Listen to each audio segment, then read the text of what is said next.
Danışırıq bitkilərin həyat dövründən. Açar sözlərimiz həyat dövrü, sporangi, protal, protonema. Yeni sözlərdir təbii ki, biz bunlarla bugün tanış olacağıq. Görək, harda istifadə edirik bu sözləri. Paxlalı bitkinin müxtəlif həyat mərhələlərini göstərən A və B şəkillərini müqayisə edin. Deməli, görürük toxum. Toxumu cücərtdik, cücərt əmələ gəldi. Cücərtdən cavan bitki. Cavan bitki sonra nə baş verəcək? Təbii ki, mayalanma gedəcək. Öz-özünə tozlanan bitkidir və öz üzərində erkəkciyi, dişiciyi var və mayalanma getdikdən sonra paxla meyvəsi əmələ gələcək və toxumu yayılacaq. Bayaq dediyimiz kimi paxla meyvə qurudu. Qurub çox toxumlu meyvə olduğuna görə quruduqdan sonra toxumlar ətrafa səpələnə biləcək. Burada şəkildə gördüyümüz isə yenə toxum, cücərti, cavan bitki, tozlanma, mayalanma, paxla meyvə, toxumun yayılması. Sizcə hansı şəkil daha yaxşı və ətraflı məlumat verir?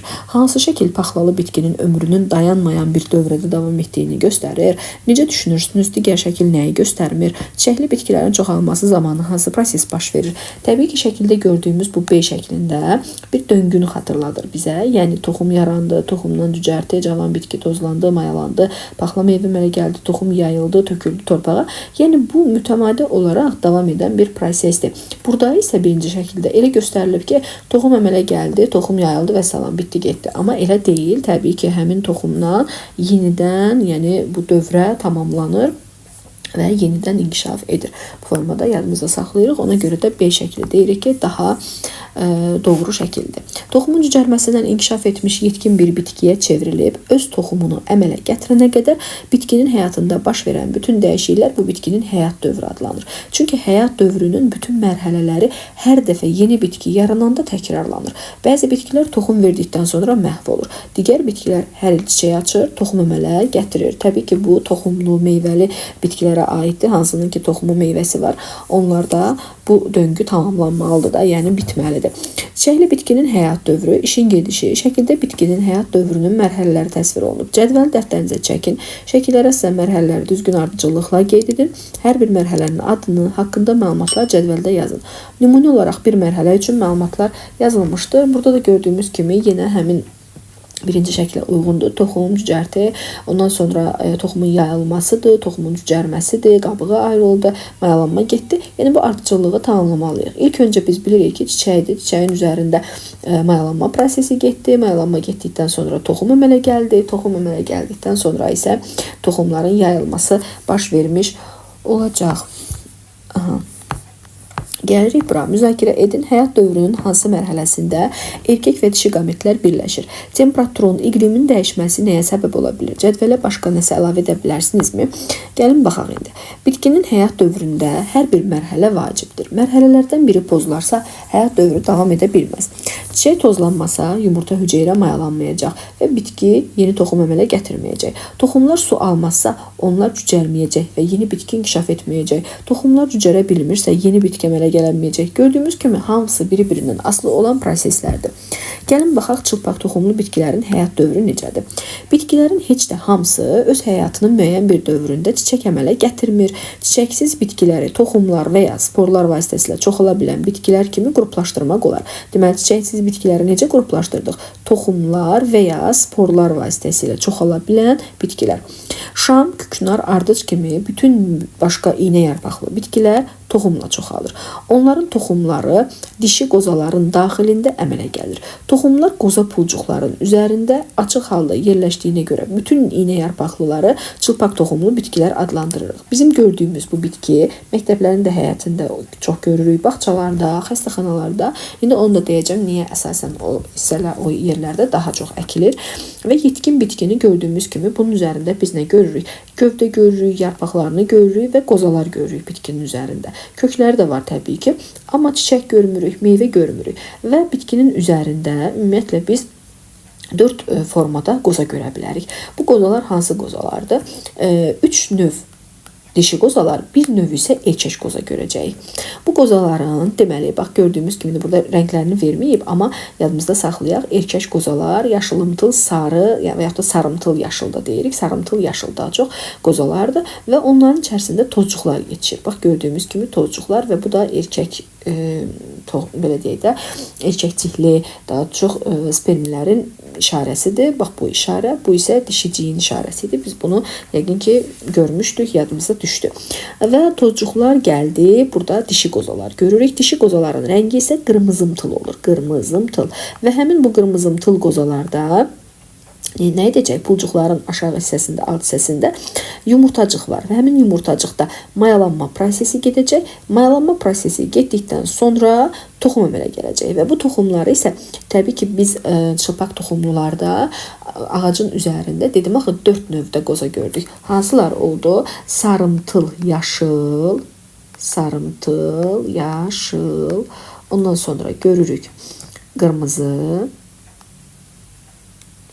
yaşıl və qonur qozalar. Dərsliyimiz bunu yazmasa da, amma siz qeyd edin bir yerə. Yaşılımtıl sarı, sarımtıl yaşıl deyək, bu erkək qozalar oldu. Amma qırmızı, yaşıl, qonuru isə bunların üçü də dişi qozalara aiddir. Aha, biz dedik ki, tozlanma getdi, mayalanma getdikdən sonra həmin bu qırmızımtıl qozaların rəngi dəyişib yaşıl olacaq və orada mayalanma prosesi getdikdən sonra toxum əmələ gələcək və toxumu isə get-gedə başlayacaq inkişaf etməyə. Yəni hər pulcuğun arxasında 2 dənə toxum inkişaf edəcək. Toxumların dediyim kimi hər birində bir dənə qanadçığı olacaq və həmin qanadçıqlar vasitəsilə toxum yayılıb torpağa düşəcək, cücərtə əmələ gətirəcək və o cücərtdən də yeni bitki inkişaf etmiş olacaq. Və beləcə biz həmin bu çılpaq toxumluların həyat dövrünün tamamlandığını gördük. Necə? Tozcuqlar düşdü, mayalanma prosesi getdi, mayalanma getdikdən sonra isə toxum əmələ gəldi, toxumdan da yeni bitki inkişaf etdi, yeni bitkinin üzərində qozalar inkişaf etdi. Bu formada biz çılpaq toxumluların həyat dövrünün tamamlandığını gördük. Yenə burada da qeyd olunur, erkək qozada yetişmiş tozcuqlar tökülür. Külək vasitəsilə dişi qozaların pulcuqları üzərindəki yumurtacığın səthinə düşür. Burada tozlanma, mayalanma baş verir, toxum əmələ gəlir. Yetişmiş qanadçıqlı toxumlar külək tərəfindən ətrafa yayılır. Əlverişli şərait olduqda torpaqda cücərir. Bu da oldu çılpaq toxumların həyat dövrü. Gəlin baxaq sporlu bitkilərin həyat dövrünə. Ümumiyyətlə biz dedik ki, bitkiləri bölürük 2 yerə. Bunlar hansılar oldu? Gəlin belə qeyd edin, dəftərinizə mütləq yazın. Bitkilər bölünür 2 yerə. Deməli, hansılardır? İbtidai bitkilər. Bir də var, ali bitkilər. İbtidai bitkilərə yadınızda saxlayın ki, bura ancaq yosunlara aiddir. Ali bitkilər isə bölünür 2 yerə. Toxumlu, bir də var sporlu. Toxumlu bitkilərə aiddir çılpaq toxumlu, yəni bayaqdan danışdığımız çılpaq toxumlular və bir də hansılardır? Örtülü toxumlular. Örtülü toxumlular. Aha. Sporlulara isə nələr aid olacaq? Mamırlar, qıcılar, qatır quyruğu, plaunlar. Bunları mütləq qeyd edin. Aha. İndi burada biz sporlu bitkilərin həyat dövründən danışırıq. Burada şəkildə qeyd olunan hansı olacaq? Qıcı bitkisidir. Mən buranı silim. Görmək rahat olsun.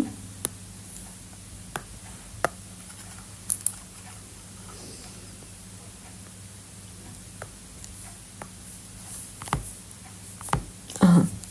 Deməli, sporlar vasitəsilə çoxalan çiçəksiz bitkilərə qıcılar və mamırlar aid edilir. Niyə böyüdü? Aha. Sporlar kiçik və yüngüldür. Onlar çoxlu sayda əmələ gəlir və külək vasitəsilə ətrafa yayılır.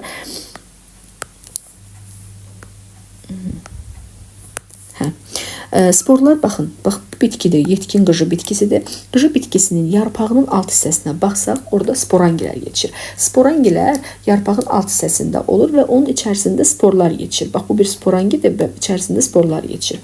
Sporlar düşdü torpağa. Torpağa düşdükdən sonra cücərtə əmələ gətirir. Bu ilk cücərtinin adı protal adlanır. Gördüyümüz kimi ürəyə bənzəyir sanki. Bax belə bir protaldır. Onlar deyə çoxlu sayda əmələ gəlir. Yəni nələr? Sporlar külək vasitəsilə ətrafa yayılır. Əlverişli şərait yarandıqda sporlar cücərir və yeni cavan bitkilər inkişaf edir. Bax, gördüyümüz bu protalın üstündə isə dişi qametlər və erkək qametlər əmələ gəlir. Dişi və erkək qametlərin mayalanması nəticəsində, bax bu erkək qamet, bu da dişi qamet. Bunların ikisinin mayalanması nəticəsində zigot əmələ gəlir və həmin ziqotda protalın üstündədir. Fikir verin. Sonra protal məhv olacaq və yeni cavan bitki inkişaf etmiş olacaq. Bir də deyirəm, deməli yetkin bitki qıcı bitkisidir. Yarpağın alt hissəsində sporangiləri yetişir. Sporangi meyvə falan deyil, sadəcə olaraq belə yumru başçıq formasında bir şeydir. Onun içərisində sporlar yetişdi. Sporlar külək vasitəsilə töküldü torpağa.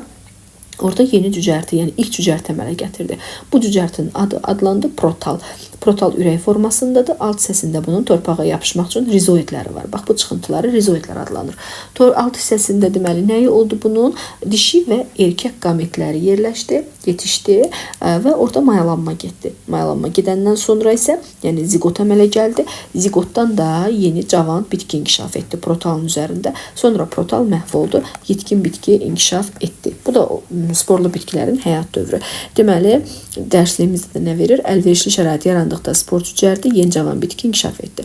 Adətən rütubətli, kölgəli yerlərdə bitən qıcı bitkisinin yarpaqlarının altında sporangi topaları yerləşir.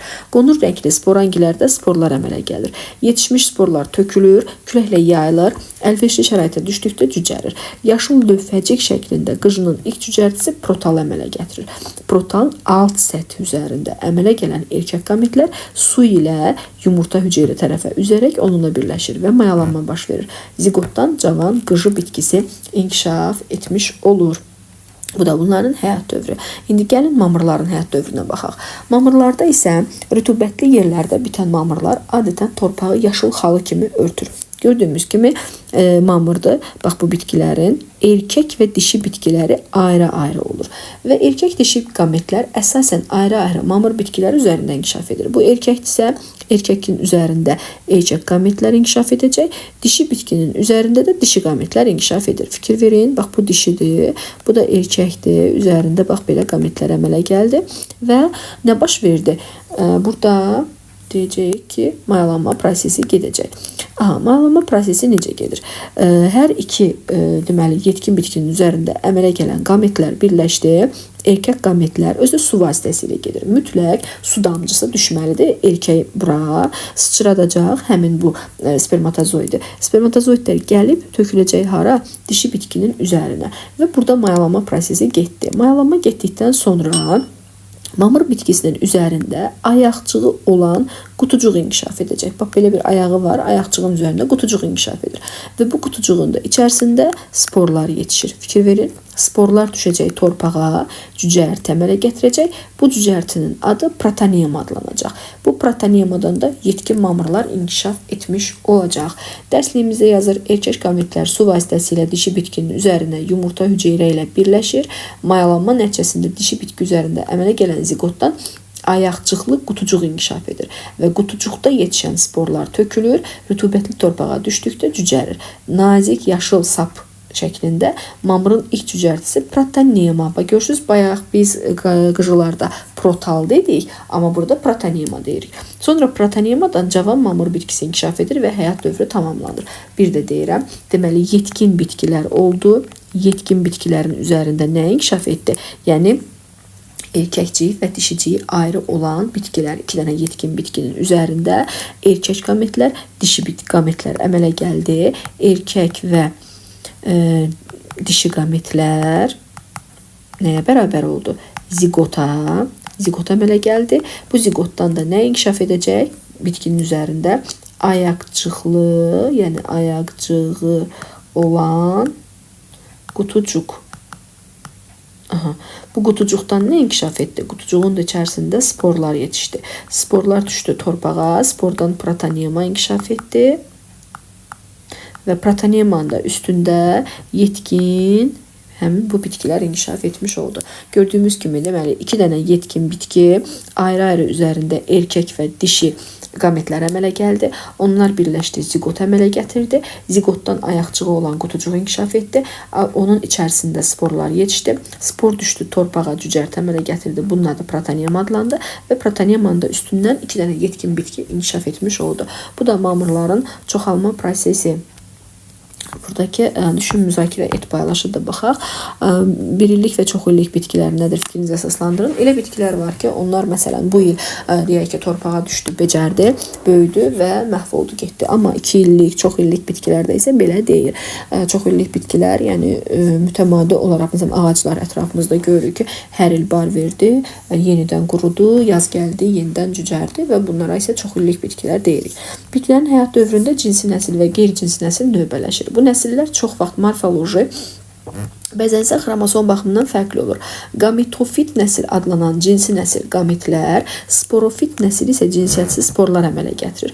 Mamırların həyat dövründə gametofit nəsil, qıcılar, çılpaq toxumlu və çiçəkli bitkilər isə sporofit nəsil üstünlük təşkil edir, yəni dominantdır.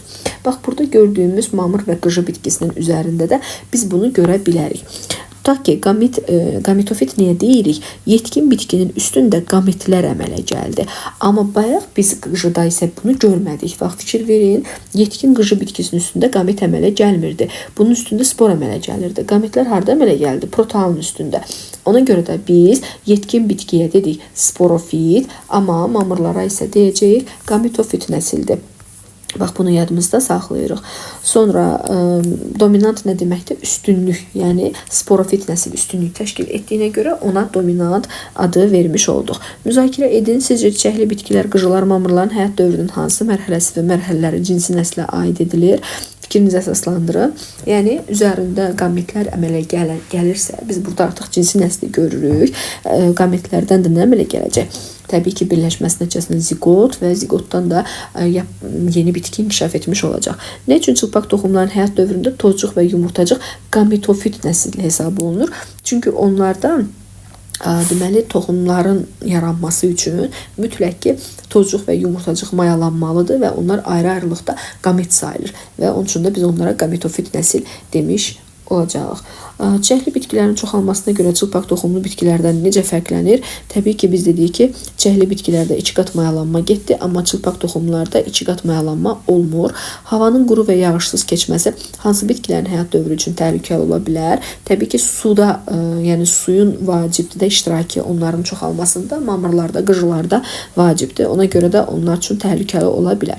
Nə üçün bitkilərin həyat dövrünü dairəvi sxem şəklində təsvir edirik? Çünki dedik ki, sanki bu bir dövrədir, bu dövrə tamamlanmalıdır. Yəni, biri-birinin davamıdır deyə biz onu bir xət boyunca yox, tam dairə formasında təsvir etdik. Mamır bitkisinin həyat dövrünün mərhələləri belədir. Deməli, necə oldu? Dişi bitki, erkək bitki, onların üzərində erkək gamet, yumurta hüceyrə əmələ gəldi. Mayalanma getdi. Mayalanma getdikdən sonra ayaqçığı olan, yəni qutucuq inkişaf etdi. Qutucuğun içərisindən spor inkişaf etdi, yəni spor əmələ gəldi. Sporlar düşdü torpağa, protonemanı əmələ gətirdi. Mərhələləri düzgün ardıcıllıqla yerləşdirməklə mamır bitkisinin həyat dövrünün sxemini çəkin. Yəni, bunları özünüz dəftərinizə mütləq çəkin. Ondan sonra tam aydın olmuş olacaq. Yoxsa belə çətin olacaq. Yəni, yadınızda saxlaya bilməyəcəksiniz.